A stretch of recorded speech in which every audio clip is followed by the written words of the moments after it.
Good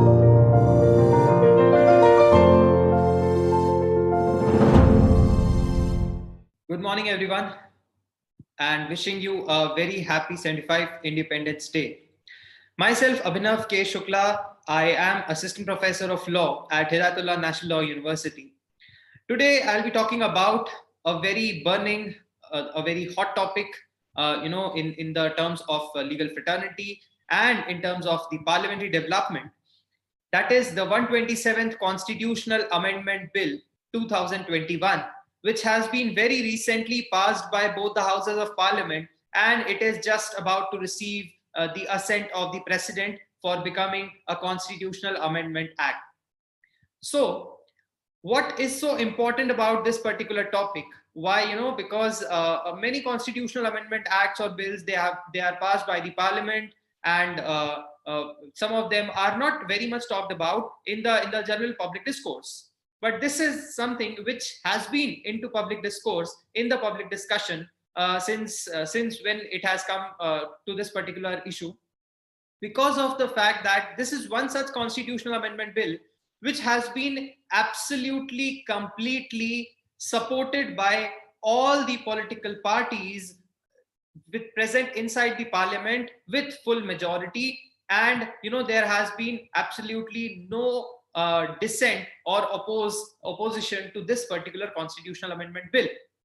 So we will be talking about this particular bill in terms of the background, the Supreme Court judgment which has led to this particular constitutional amendment bill, and the changes which this constitutional amendment law is going to bring in the Constitution of India. So to begin with,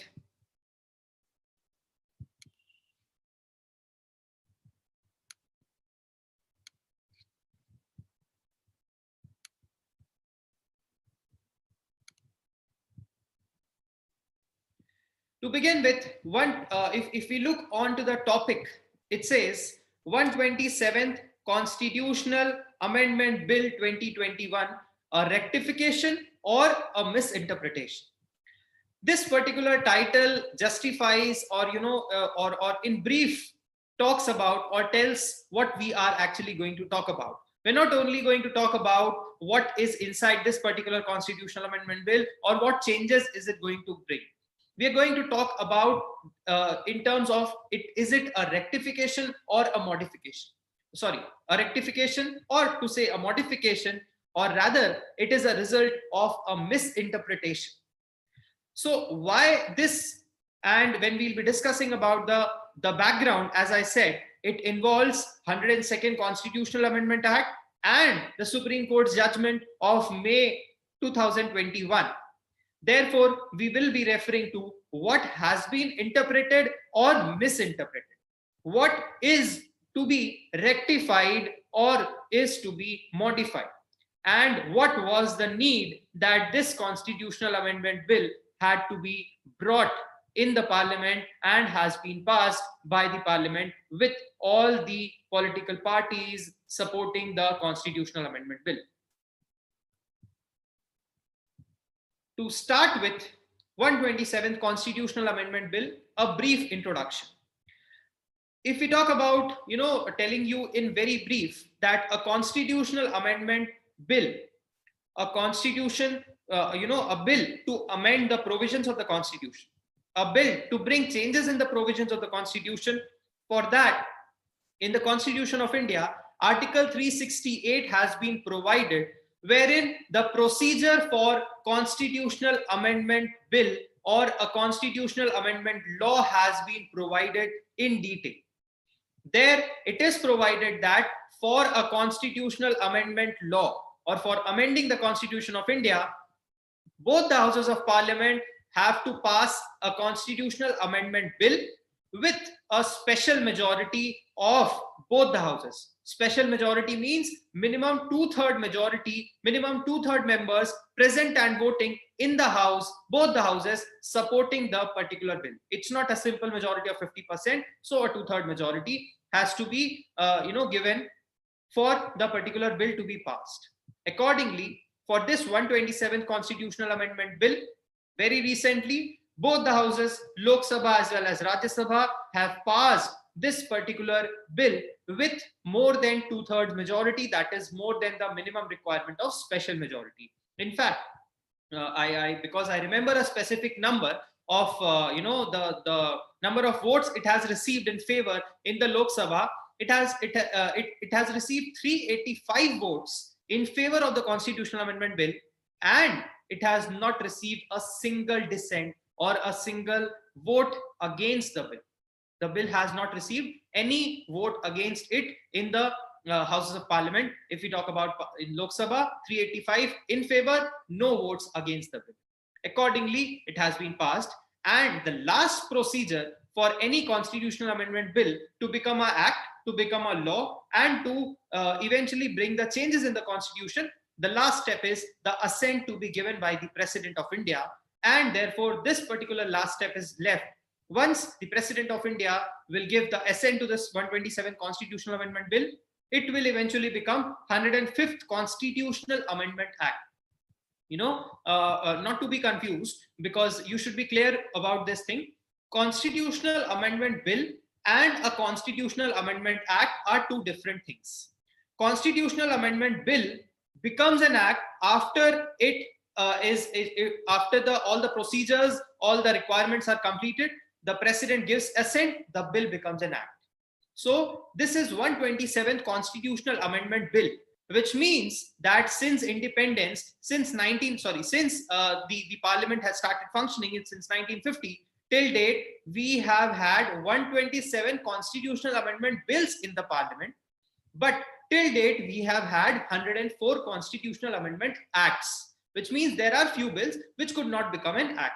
Therefore, the very recent Constitutional Amendment Act passed was in the year 2020. That was the 104th Constitutional Amendment Act. So this bill, as soon as it receives the assent of the President, this is going to become the 105th Constitutional Amendment Act. Now, moving ahead, clauses to be added by the 127th Constitutional Amendment Bill, and what is going to be the impact of these clauses which are going to be added. Okay, so in brief, we are going to talk about the clauses which are going to be added, and then in detail we'll talk about the impact, or first of all going to the reason why these clauses have to be added, what is the need for adding these clauses. So to specifically mention about the clauses which are going to be added through this particular constitutional amendment bill, it is going to add Article 342 Clause A. Article 342 Clause A. If we talk about the marginal heading of what is Article 342A, sorry, not Clause A, Article 342A. Article 342A of the Constitution talks about socially and educationally backward classes.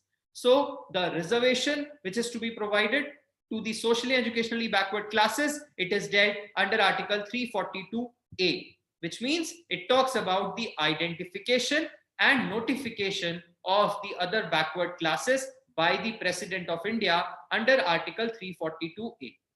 This is there in the existing constitution. Now, this 127 Constitutional Amendment Bill has proposed few changes in Article 342A.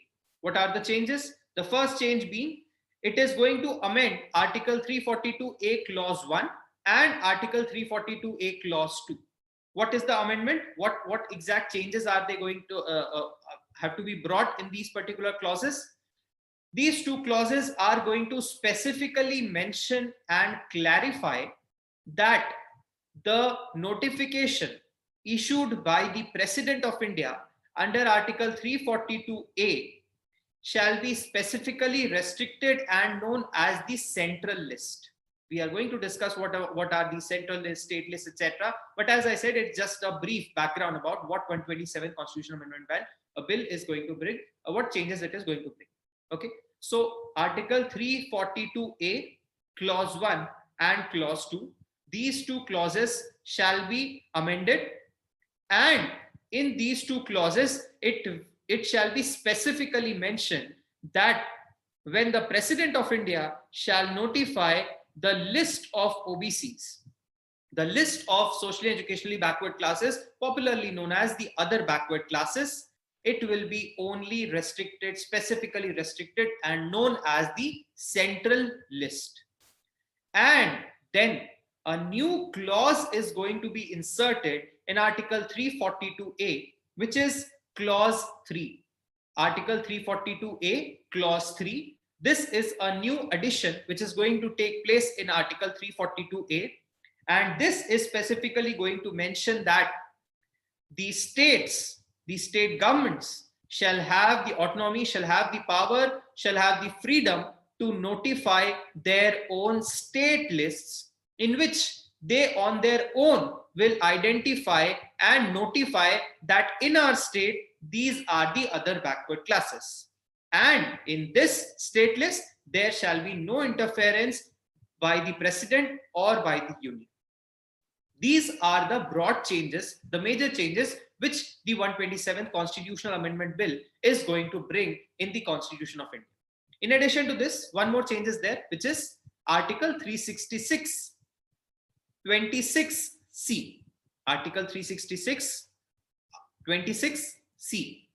So Article 366, as we know, is the interpretation clause of the Constitution of India, or the definition clause, which means Article 366 defines a lot of definitions, or the terminologies which are used in the Constitution. They have been defined in Article 366. So Article 366, 26C, it defines the term socially and educationally backward classes.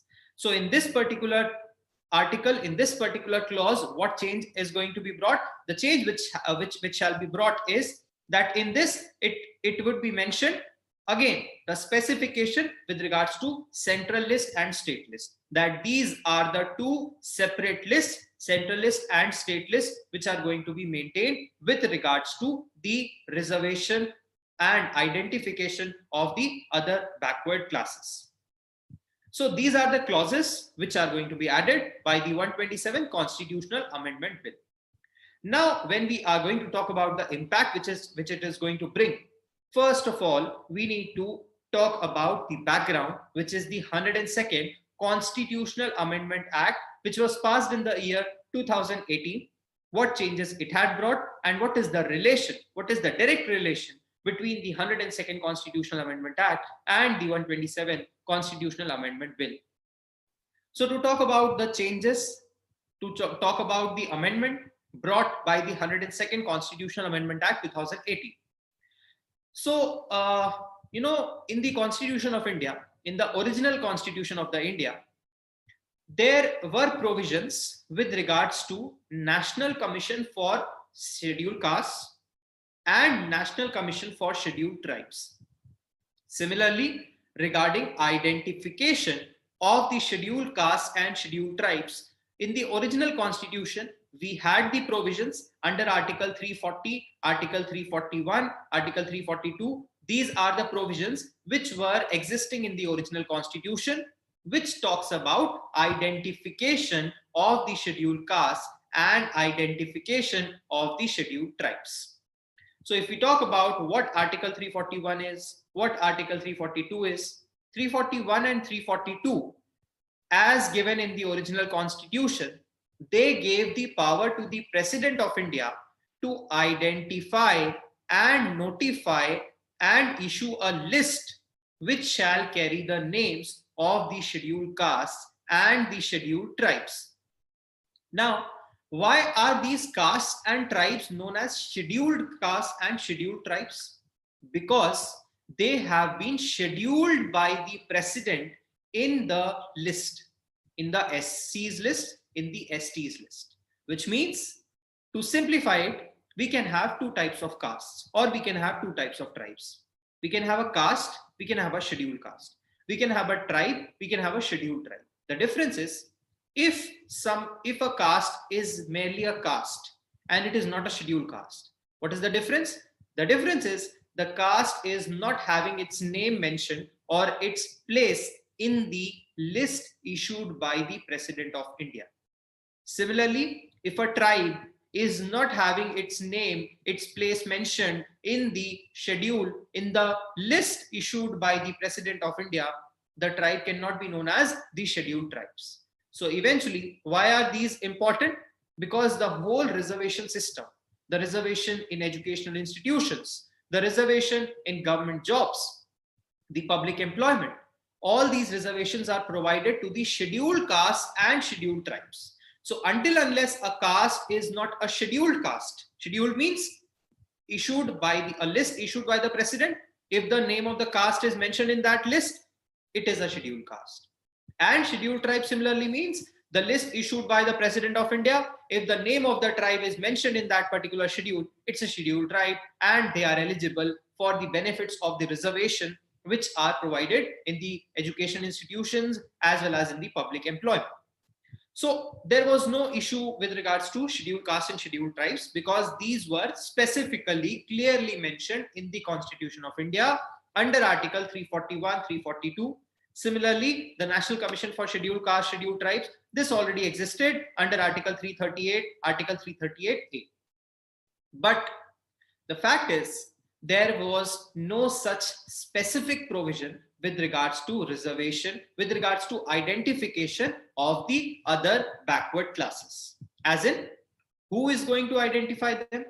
Who is not going to identify them? Who will be having the power to identify them? There was no specific exclusive article or there was no exclusive constitutional provision which talked about or which was specifically providing about who is going to identify the other backward classes. So with this regard, in this regard, the 102nd, just before moving to the the new clause, new provision which I'm going to talk about, there can be a very simple question which can come or which can arise is, so is it that before this 102nd Constitutional Amendment Act, the OBCs were not given reservation or were they not identified or who were identifying them, etc. So before this, there was a clause, there was a specific clause mentioned under Article 341, Clause 9, which talked about the identification of the socially and educationally backward classes as well. So although no exclusive constitutional provision or article was there with regards to identification and notification of the other backward classes, their list, but it had a place mentioned under the under Article 341, which talks about identification of socially identification of the scheduled castes. So under that it was done. Under that, the president used to issue a list of OBCs, and accordingly, the new provision has been inserted through the 102nd Constitutional Amendment Act. What is the name of the article or what is the particular number of the article? Article 342A was added in the Constitution of India through the 102nd Constitutional Amendment Act. What this Article 342A talks about? It talks about the identification of socially and educationally backward classes. Okay, so what change 102nd Constitutional Amendment Act brought? It had inserted a specific exclusive provision under the Constitution, Article 342A, which has provided the power to the President of India that the President earlier used to issue a scheduled castes list, a scheduled tribes list. On similar manner or on similar grounds, the President shall also issue a list of other backward classes, which shall be the particular classes, the OBCs, which shall be identified by the President, again for the purpose of getting the benefit of the reservations provided in India. So accordingly, Article 342A was added. Now, and one more addition was there, Article 338 Clause B, which gave a constitutional status to the National Commission for Backward Classes. Earlier, prior to this, we only had National Commission for Scheduled Castes and National Commission for Scheduled Tribes as having the constitutional status. But post 102nd Constitutional Amendment Act, through Article 338B, the National Commission for Backward Classes is also having a constitutional status as of now. So these are the two major changes brought by the 102nd Constitutional Amendment Act, and obviously the third one, which we have also talked about, Article 366. 26C was inserted, which defined the socially and educationally backward classes. So to talk about what broad changes were brought by 102nd Constitutional Amendment Act, it had given an exclusive constitutional status to the National Commission for Backward Classes, and it also gave the power to the President of India to issue a list identifying the other backward classes. Now, where the issue or where is the clash? Where is the interpretation or misinterpretation? What has been the reason of 127th Constitutional Amendment Bill? So as of now, till now, we have briefly talked about what changes 127th Constitutional Amendment Bill is going to bring. And as background, we have studied what changes 102nd Constitutional Amendment Act has brought. Okay. So these are the additions which were done by the 102nd Constitutional Amendment Act. Before talking about the Supreme Court's judgment, which has, which is the reason behind the 127th Constitutional Amendment Bill, I would like to briefly explain about these lists, the importance of these lists, and the procedure of these lists. As I've already mentioned or explained that there are scheduled castes, the list of scheduled castes, the list of scheduled tribes. Who notifies it? The President of India has the power to notify it. Where is it mentioned? It is mentioned in Article 341 for the scheduled caste and under Article 342 for the scheduled tribes. If we read the exact words of these articles, it says that the President may, with respect to any state or union territory, and where it is a state, after consultation with the governor thereof by public notification, specify the castes, races, or tribes, or parts of or groups within caste, races, or tribes, which shall, for the purpose of this constitution, be deemed to be scheduled castes in relation to that state or union territory as the case may be. And similar provision is mentioned under Article 342 for the scheduled tribes. So few things to be taken from these two provisions, Article 342 and Article 341 are, first is who has the exclusive power to notify the scheduled castes or scheduled tribes? Exclusively the President of India has this power. No one else, neither the governor nor the judiciary, no one has the power to identify and notify that who are the scheduled castes and who are the scheduled tribes. Second, what is this list about? Is there any central list or state list with regards to scheduled castes or scheduled tribes? Answer is no. There is exclusively the list issued by the President, but as we have read in the provision, it says the purposes of this constitution be deemed to be scheduled caste in relation to that state or in relation to that union territory.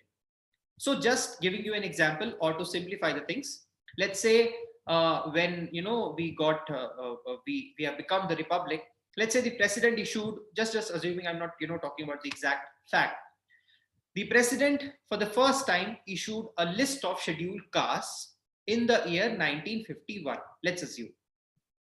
In that particular list, the president identified, let's say, 1,000 castes which are a part of that list, that is scheduled castes. Now the president, while identifying them, the president is not doing this nationally, or there are no such SCs or no such STs who can claim their status or who can claim the reservation of being an SC and ST all over the India or across the nation. It is in accordance with the state where you reside. There might be a caste which is a scheduled caste identified by the president in the state of Madhya Pradesh or in the state of Chhattisgarh, but not in the state of Gujarat or not in the state of Punjab, and vice versa. So when the president issued the list of scheduled castes or list of scheduled tribes, the president did so on states basis, on state wise. Like there is one list. In the list, we'll start alphabetically. Let's say first state is Arunachal Pradesh, second is Assam, then Bihar, then Chhattisgarh, and accordingly going alphabetically. Under the head of each state, the name of the scheduled castes, and in the STs list, the name of the scheduled tribes will be mentioned. Which means in this state, these castes shall be considered as scheduled caste. In this state, these tribes shall be considered as these tribes only within that state. If they migrate from that state to the other state, they cannot claim the status of SCs or STs. Okay, so this is domicile based, this is resident based, this is domicile based, which means the SCs and STs are identified by the president under Article 342 and under Article 341 on the basis of list, on the basis of state. Okay, but there is only exclusively one list issued by the president. No separate list can be issued by the states. Mark these words, that is, the states cannot issue on their own the list of SCs and STs. The states cannot identify, the states cannot declare, the states cannot issue the list that these tribes in our state will be STs and these castes in our states will be SCs. It is an exclusive power given to the President of India, and no one else can do this. The states cannot do this. This is specifically mentioned under Article 341 and 342. And there have been various cases of the Supreme Court, various landmark judgments of the Supreme Court, where the Supreme Court has explained or has emphasized on the significance of the list issued by the president under 341 and 342. To name one of the judgments, the first one is Maharashtra versus Millen. It's a case of 2001. In this case of Maharashtra versus Millen, the Supreme Court specifically said that it is only and only the notification issued by the President of India which shall carry the names of SCs and STs. States cannot do this. States will not have their own list. Okay? But again, do not get confused. As I already explained, list will be issued by the president only, but the president will issue it state-wise. The president will not issue it nationally. This particular caste is all over India going to be considered as SC. No, this particular caste is going to be considered as scheduled caste only in this state or more than one state or more than two states. Okay, so this was said by the Supreme Court in the case of Maharashtra versus Millen. Second case we have is Mari Chandra Shekhar Rao versus Dean, Seth GS Medical College, Mumbai. Okay, Mari Chandra Shekhar Rao versus Dean, Seth GS Medical College, Mumbai. In this case, the Supreme Court said that no migration is allowed. No migration is allowed, which means, let's say, for example, there's a caste known as caste A. The caste A has been identified as a scheduled caste in the state of Chhattisgarh by the list issued by the president. So the person can claim the reservation, the benefit of being a scheduled caste, the reservation of scheduled caste, only till the time he resides in the state of Chhattisgarh. He's a domicile person of the state of Chhattisgarh. As soon as he migrates to some other state, he cannot claim the benefit for that particular state or for any sort of public employment, because the president had issued the notification regarding that particular caste as a scheduled caste only with respect to state of Chhattisgarh, not any other state. So accordingly, this particular migration is not allowed in case of scheduled castes and scheduled tribes. So therefore, whenever a person who belongs to a scheduled caste or who belongs to a scheduled tribe, while filling the form for any examination or public employment or education institutions, they will have to prove this particular fact that they belong to a scheduled caste from this state, and it should match with the president's list. So this is what the Supreme Court has said. Another interesting aspect which was emphasized by the Supreme Court, which was clarified by the Supreme Court in the case of B. Basvalingappa versus D. Munichappa. B. Basvalingappa versus D. Munichappa. This is a case of 1969 of the Supreme Court of India. In this case, the Supreme Court clarified a very, very important constitutional clarity or clarification. The Supreme Court said that the president can issue the list of SCs and the list of STs only once. Only once. Only for the first time the president can issue the list of SCs or the list of STs under Article 341 and 342. And later on, the president cannot do any alterations. So what if alteration is required? What if a new caste is to be added to the list? What if a caste or tribe has to be removed from the list? Who will do so? The Supreme Court specifically clarified that the exclusive power with regards to alteration of the list of SCs and alteration of the list of SCs, STs and STs lies with the Parliament of India, which means once the President of India has issued the list, the President is no more having the power to alter those lists. The addition of any names of SCs or STs or the removal of any names of SCs or STs can be done only by the Parliament through a law. This is what the Supreme Court specifically clarified in this case. So what are the few things which we can talk about these SCs and STs? There is no state-wise list. There is only one list for SCs and there is only one list for the STs. Who is having the power to issue notification with regards to that? These lists, the President of India. Once the President has issued this list, it can be altered only by the Parliament through a law. And migration is not allowed. A person who has been identified by the President as a scheduled caste belonging to a particular state, he can claim that only while he belongs to that particular state. If he migrates, he cannot claim so. Okay. The same applies in all the central government jobs as well as the state government jobs. Okay. This has to be considered. This particular, clarifications given by the Supreme Court have to be considered. Now, why have we talked about the SCs list and STs list in so detail? While we are talking about 102nd Constitutional Amendment Act, 127th, which is completely about the OBCs. It is because it is due to the similarity between the list of SCs and the list of STs. Okay, it is about the similarity between the list of SCs and the list of STs that we have with the OBCs list. What are the similarities? What are the differences? We're going to talk about this particular aspect in this slide.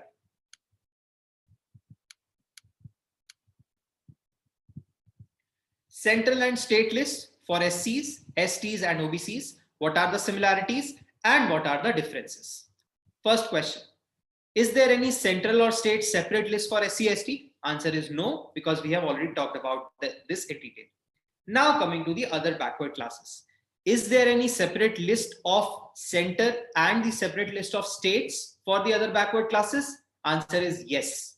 We do have a separate list, but that is the central list for the OBCs, and we do have a state list for the OBCs. Because, why so? As we have discussed earlier, the original constitution did not had any exclusive provision with regards to providing or identification of the other backward classes. So it was allowed for the center also to do so, and the states were also not restricted from doing so. The states were also allowed to do so. States had made their own list of OBCs through identification, and the center had made their own list of OBCs. Okay. Center's formula, President's formula of identification of OBCs was very much similar to how the President had identified the SCs and STs. That is a list of a central list of OBCs, but that would be state-wise. In addition to this, the states had also made their own state lists for OBCs. And in fact, if we talk about the total numbers, the total number of OBCs identified by the President state-wise, the state list had more number of OBCs, in fact, many more number of OBCs as compared to the central list. Because both of them had the freedom, both of them, the President, the center was maintaining its own central list, the state was maintaining its own state list, because no such restriction was mentioned.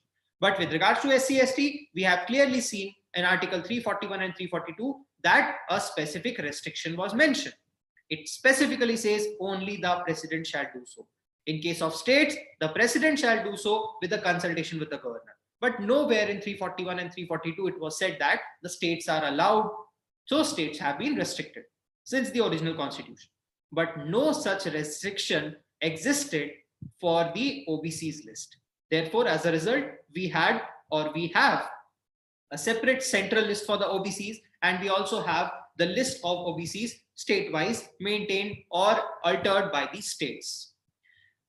The issue arose after the 102nd Constitutional Amendment Act. when Article 342A was added in the Constitution. If we read Article 342A of the Constitution, it is very much similar to Article 341 and 342. In fact, it's a replica of Article 341 and 342. It's just that instead of the word scheduled caste or scheduled tribes, the word socially and educationally backward classes has been mentioned in Article 342A. 342A says, the president may, with respect to any state or union territory, and where it is a state, after consultation with the governor thereof by public notification, specify the socially and educationally backward classes, popularly known as the OBCs, shall, for the purposes of this constitution, be deemed to be socially and educationally backward classes in relation to that state or union territory, and the case may be. So what we can find is the provision of 341, the provision of 342, and the provision of 342A. All these three provisions are similar. 341 talks about identification of, say, SCs by the president exclusively. 342, the language, it also talks about identification of STs by the president in the central list, in the list exclusively. Similarly, 342A, which was added by the 102nd Constitutional Amendment Act, it also says the same thing, that the president shall notify and it shall be the exclusive power of the president. Now what happened is, as I said, there was no restriction imposed on the states prior to this. But through this 102nd Constitutional Amendment Act, and I'm talking about the Supreme Court's interpretation. The Supreme Court of India interpreted that post 102nd Constitutional Amendment Act, now the states don't have the power. Now the states' powers have been restricted. There cannot be a separate state list. There is going to be only one central list, which is going to be identified, notified by the president. So before the 102nd Constitutional Amendment Act, the center was also open. The center had the freedom. The states also had the freedom. But because of the language of Article 342A, the text of Article 342A being very much similar or a replica of Article 341 and 342, the Supreme Court interpreted it in the particular manner that the states no more have the power to maintain their own state list. There cannot be state list. There cannot be separate central list. There is only going to be one central list issued by the President of India, notified by the President of India. And states will not have the power to identify the OBCs in their own states. This is the change which has been brought by the 102nd Constitutional Amendment Act. And in which case this happened? In which case this interpretation happened, which we are talking about? The interpretation happened in the Maratha reservation judgment. The judgment was pronounced by the Supreme Court of India on 5th of May 2021. The name of the case, the name of this Maratha reservation judgment in which the Supreme Court has given this interpretation, the name of the case is Dr. Jayashree Lakshman Rao Pati versus the Chief Minister and others. Dr. Jayashree Lakshman Rao Pati versus the Chief Minister and others. This is the Maratha reservation judgment given by the Supreme Court of India on the 5th of May 2021, wherein the Supreme Court first of all said that the 16% reservation given to the Marathas in the state of Maharashtra is unconstitutional because it exceeds the 50% cap of reservation. Okay, the very famous, well-known case, which is also known as the OBC reservation case, or also known as the Mandal Commission case, the case of Indira Sahni versus Union of India in 1991. This particular judgment 91 and the second one came in 93. In this particular case, the Supreme Court had fixed a cap that the total reservation in any state or the union cannot exceed 50%. Okay, so the total number of vacancies, whatever it is, the total reservation, there is a cap of 50%, you cannot exceed it. In Maharashtra, what happened? Because the 16% exclusive reservation was given to the Marathas, the reservation exceeded 15% and it reached somewhere around 66% to 70%. So the Supreme Court said there are no valid grounds for exceeding this 50% cap, and there are no exceptional, extraordinary circumstances on the basis of which we can say that Marathas are a part of the backward classes, because the Supreme Court relied on few data such as how many Marathas have become IAS, IPS or class 1 government officers, and in other sectors as well. It found that almost 15%, 20%, 25% people from the particular community, they are already in these particular places. So this was the major decision given by the Supreme Court in this Maratha reservation judgment, which is Dr. Jayashree Lakshman Rao Pati versus the Chief Minister and others. But the aspect which we are going to talk about, or the statement, the interpretation given by the Supreme Court in the same case, which is the reason or which is the cause of the 127 Constitutional Amendment Bill, is that the Supreme Court said that states do not have any power to identify and notify the other backward classes. I repeat, the Supreme Court in this Maratha reservation judgment said that the states do not have or no more have the power to identify and notify the other backward classes in their respective states. And on what basis the Supreme Court said that the states don't have power? The Supreme Court said this on the basis of Article 342A, which was added through the 102nd Constitutional Amendment Act.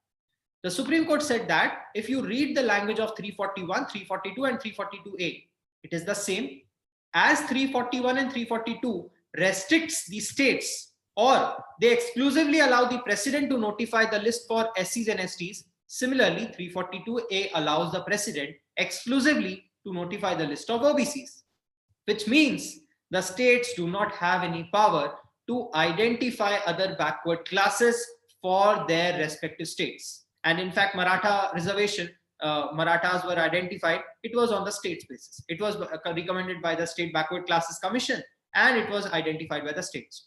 States have been doing so since a long time. It was not a wrong practice. It was not unconstitutional. But why it is not allowed now? Because the Supreme Court said pre-102nd Constitutional Amendment Act, we could have allowed this. But because of the 102nd Constitutional Amendment Act, because of the Article 342A, now the states don't have the power to do so. Now the states don't have this power. Exclusively the center can do so. Parliament can notify the list of OBCs state-wise, and the alteration can be done only and only by the Parliament.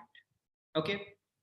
Now, if we read the arguments which took place in this particular case, it is one of those cases wherein the claimant was Union of India, the Government of India.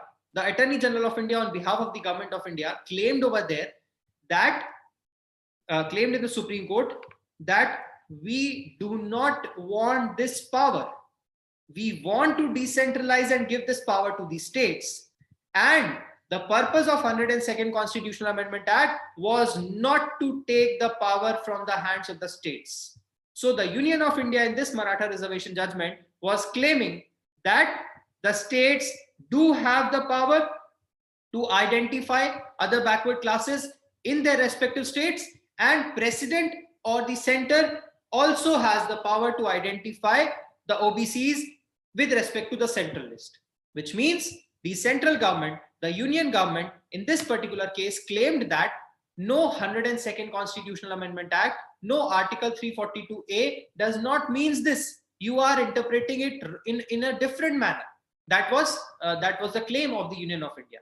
So Union of India was claiming that despite Article 342A, despite 102nd Constitutional Amendment Act, the states still have the power to identify OBCs in their respective states. But the Supreme Court did not listen or did not accept this particular argument. That's why I said this is one of the cases wherein the claimant was claiming that for foregoing its power. Because what Supreme Court stand was, the power is exclusive with the center. Exclusively, the power lies with the center, and the states don't have the power. And the center was claiming that no, we don't want this power to be centralized with us. We want the power to lie with the states as well. And this was a particular case, one of the rare cases wherein the claimant themselves, they are saying that don't give us the power, let our power be taken. But the Supreme Court did not do the purposive interpretation. The Government of India was claiming the purposive interpretation. Purposive interpretation as in the Supreme Court, the Government of India was claiming that the purpose of 102nd Constitutional Amendment Act and the purpose of Article 342A is not to take states power. The purpose is the center should have its own power with the president and followed by alterations by the parliament. The states will have their own power, notification by the governor, alterations to be done by the state legislative assemblies. This was the purpose the Union of India was claiming, but the Supreme Court did not accept this purpose of interpretation in the Maratha reservation judgment, and the Supreme Court gave kind of a literal interpretation because the text, the language of 342, 342 and 342A, these three are very much similar. Therefore, this particular title, as you can see in the screen, it says Maratha reservation judgment, interpretation gone wrong. Whether interpretation is wrong or right, whether interpretation is correct or incorrect, or whether it's a misinterpretation, whatever it is. But the Supreme Court cleared its stand, clearly explained and interpreted the 102nd Constitutional Amendment Act and Article 342A in a very simple manner, that states do not have the power to identify OBCs in their states. The power exclusively lies with the center through the president and through the Parliament of India. This made, a lot of this had raised a lot of questions inside India. The first question being, as you can see in this screen, the next screen, it says, whether did it affect the federal structure or basic structure? Was the basic structure at stake? This was also a question in this particular case, that what is happening? The state's power is being taken away. So is it going to affect the federal structure? Because federal structure is a part of basic structure. So therefore, this is affecting the federal structure. The Supreme Court did not accept it. The Supreme Court said, no, it is not affecting the federal structure. Therefore, it is not violating the basic structure. So it is clear, the states will not have any power. The power will lie exclusively with the president and the parliament. But still, it is not violating the federal structure and it is not violative of the basic structure. This Supreme Court made it stand clear. But the questions were raised all over the nation, across the nation, because eventually, suddenly, the powers from the hands of the states were taken away, which means now the states were not allowed. Like, for example, in Haryana, if the government of Haryana wanted to identify the Jat community as a part of backward classes, they'll not be allowed to do so. It can be done only by the president. The president will have to consult the governor, and accordingly. Similarly, in the state of Maharashtra or Chhattisgarh or any of the 29 states we talk about, the same powers were taken away by the states. So not allowing the states to identify the backward classes in their own states. So therefore, this had become a big political issue, a big constitutional issue. For this, the government of India, the Union of India also filed a review petition in the month of May itself. The Supreme Court rejected the review petition as well. The Supreme Court said, no, our interpretation in the Maratha reservation judgment in the case of Dr. Jayashree Lakshman Rawpati versus Chief Minister, the interpretation is correct and the stand is very much clear. The states don't have the power. The states will not have the power to identify the other backward classes. Followed by this, when the review petition was also rejected by the Supreme Court, the government of India had to bring this 127th Constitutional Amendment Bill in the parliament, which has been passed. And now you would have got an idea that why all the political parties with one voice have clearly supported the bill, have clearly voted in favor of the bill, and had made a clear way for the bill to be passed at the earliest. Why so? Because the various states are governed by various political parties. So which party would not support the particular fact that our state should not get the power to identify the backward classes? Nobody will want that, both in terms of constitutional aspect as well as in terms of the political aspect as well. So therefore, the bill, what has the bill now done? This 127th Constitutional Amendment Bill has proposed the change to restore the power of identification of the other backward classes by the states. So therefore, if we go back to the title of the topic or a discussion or lecture, which says whether a rectification or a misinterpretation. So rather we can say that this is a rectification because of the interpretation. Okay, misinterpretation done by the Supreme Court is not a correct word, which we being, fraternity belonging to the fraternity law should use. So it is a rectification done by the government of India, done by the parliament because of an interpretation. So rectification because of interpretation. This is what has happened. So now what this 127 constitutional amendment bill, what change it has brought? It has restored the power of the states to identify other backward classes. So now what is going to happen post this constitutional amendment? Now there will be two lists as it used to happen earlier. The central list, notification by the president for the first time, amendment, alteration in the list of central list of OBCs to be done by the parliament. Now the states, the governor can notify a list of OBCs with respect to their particular states, the alterations to be done by the state legislative assemblies. No interference of the center, no interference of the president in the state's power to identify. Thus, it is now going to be full autonomy of the states, of the respective states, to identify the backward classes in their states, within their states, and accordingly, the governor will notify.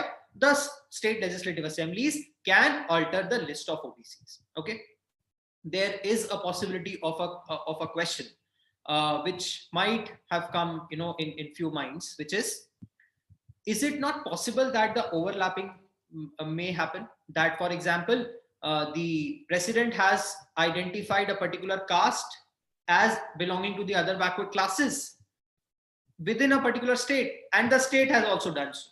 So yes, it is possible. Overlapping is possible. It is possible that president has also notified a particular caste as OBC. The state may also do so. So overlapping is possible. That's not a issue. That's not a problem. So this is the restoration that the 127th Constitutional Amendment Bill has brought. Okay. Now moving to the next question, that what is the possibility of further judicial review in this particular aspect? What is the scope of judicial review? Is there any scope of judicial review over the OBC reservation, over the power of the states in this regard? The answer is scope of judicial review is there, but there is nothing unconstitutional or there is nothing wrong which the parliament has done. The parliament has restored its power, has restored the powers of the states to identify the other backward classes within their states. This very much lies within the constitutional power of the parliament. Parliament has all the powers to do so, and accordingly, Parliament has passed this 127th Constitutional Amendment Bill. So even if this bill is challenged for any sort of judicial review, there is nothing unconstitutional which the judiciary can, or the Supreme Court can struck it down, or can claim the 127th Constitutional Amendment Bill to be unconstitutional, the act to be unconstitutional. So yes, scope of judicial review is there, definitely, but it is not going to be unconstitutional because the parliament has done this very much within the ambit of its power. There is nothing unconstitutional. There is no violation of basic structure. In fact, it is a restoration of states' power. So this is more about strengthening the federal structure. This is more about decentralization. So there is nothing unconstitutional in it. One more question, one more confusion, which many people have when we are talking about reservation, especially talking about the OBC reservation, is what is this identification and what is this 50% cap issue? So 50% cap is a different topic, is a different aspect, whereas identification is a different aspect. Identification of a caste as OBC means that you are now eligible to get the reservation, get the benefit of reservation, which are given to the OBCs. Fine. But what kind of benefit or what percentage of reservation you will get, the particular caste will get? The 27% reservation given to the OBCs. 27% plus the SC reservation plus the ST reservation, all of these inclusive, can be maximum up to 50% all over India, in all the states. Exceptionally, few states are exceptional to this. This is one issue of identification. So if any caste is identified as other backward class as a part of OBC, they can claim the particular benefit of reservation within the frame of that 27% reservation. This is one thing known as identification. Identification of a caste or a class as the other backward classes. Identification can be done by the president, the central for the central list, by the states for the state list. Second issue is with regards to the cap of 50%. In fact, the Maratha reservation judgment was about exceeding the 50% cap. The Jat reservation in Haryana was about exceeding the 50% cap. What is this 50% cap? As briefly I told you earlier, in the Indira Sani, in the OBC reservation case, the Supreme Court has specifically mentioned that reservation can be given to OBCs 27%, SCs, STs, according to their respective percentages. But the total reservation in any case should not exceed 50%. It can only exceed 50% in cases of extraordinary circumstances. I repeat, the 50% cap of reservation can be exceeded only in case of extraordinary circumstances, which means if a state is able to prove through quantifiable data in front of the judiciary, in the High Court or the Supreme Court, that this is a caste in our state which needs extra reservation and therefore we need to exceed the 50% cap. If the Supreme Court is satisfied by the particular argument that yes, there exists extraordinary circumstances, only then the 50% cap reservation can be exceeded. And that, for example, in the state of Chhattisgarh, the 50% cap has been exceeded since a long time. The reservation is somewhere around 60 to 62%. How come? Because the state government, through quantifiable data, has proved in the Supreme Court, in the high courts, in the at the required platforms, that we do need, there are extraordinary circumstances to provide more reservation because we have the more population of the backward classes, etc. But the state of Maharashtra could not prove so. In the Maratha reservation judgment, that why do we need 16% extra reservation for the Marathas?